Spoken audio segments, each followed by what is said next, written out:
honor of Florida death metal's finest. We got fucking Shades on the inside. We are returned with none other than the #1 dude. You might have seen him playing with The Absence. You might have seen him playing with Venom Inc. You might have seen him doing front of house for Sepultura, Warbringer, and now he's at the front of the stage with Inhuman Condition. We have the one, the only Jeremy Kling. Oh, man, good to see you again. It's good to see you, buddy. I'm very glad that we have shades on because, you know, it's so bright inside. Gotta keep it true to the Florida ways. It's been some time. So 2019 was the last time we saw each other. Yep. You've been pretty busy. Dropped 2 full-length albums. There's a lot of anger. There's a lot of vile hatred on there. Can you go into a little bit of detail about that? Well, I mean, long story short is a lot of us have had exes that have been like,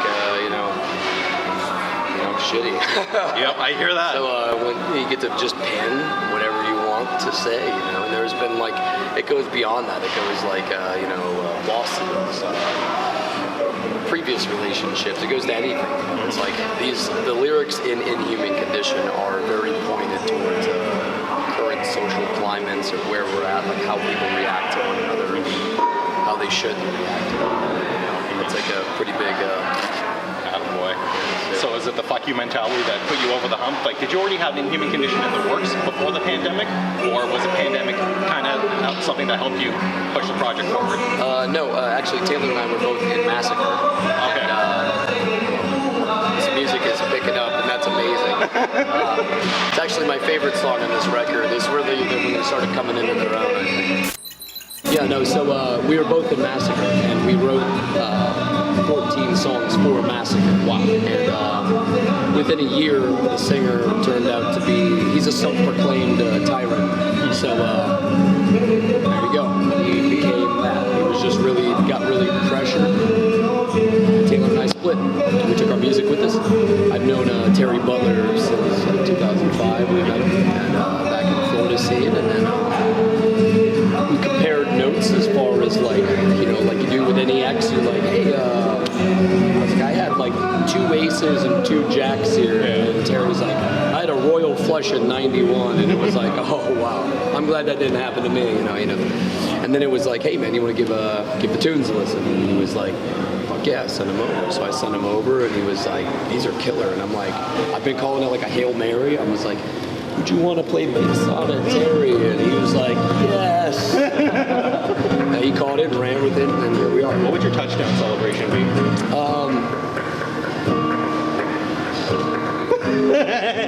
Get the fucking Spanish hips going. So the hip movement, is that a Florida thing, a Chicago thing? John Turturro. I'd give John Turturro and Big Lebowski, that whole scene.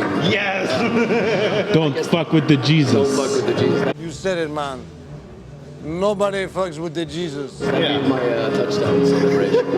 Florida? No, it's everywhere, man. Everybody shakes their hips. Yeah. I just played on a stage where it was Elvis gave his last performance. No way, that's incredible. I could not do this. Yeah. I probably look like an old white dad, but you know, I mean, but to be fair, you're not old, but you are a dad. I'm a dad. Yeah. This dude on tour, man, like he talks to his kids every day, talks to them about Harry Potter.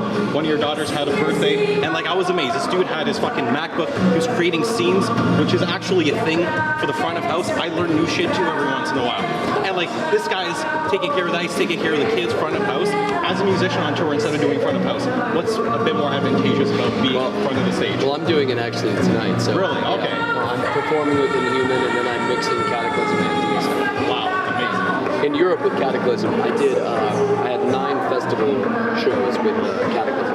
So setting up and doing front of house and stuff for them.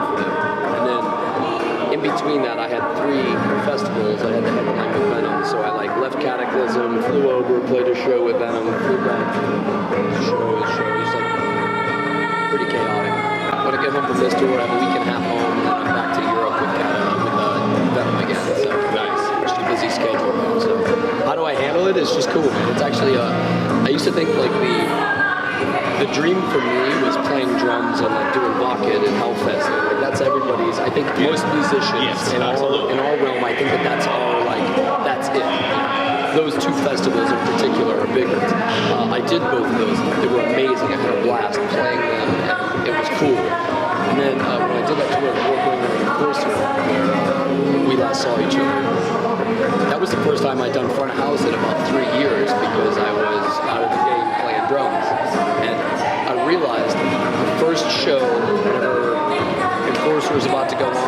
before the sound, the intro came up, I was like at the same level of joy, that the same like jitters, the same feeling that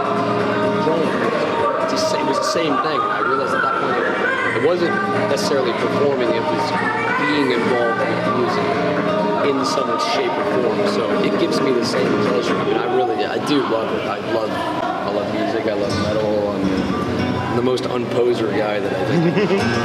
I still got called a poser. I was walking in the streets and was like, poser, and I was like, hey. I was like, all right. I mean, really. Want to go hang out with Deicide instead? Yeah. All right, doors are opening. We're going to wrap this up real quick. What was the worst part about touring for me?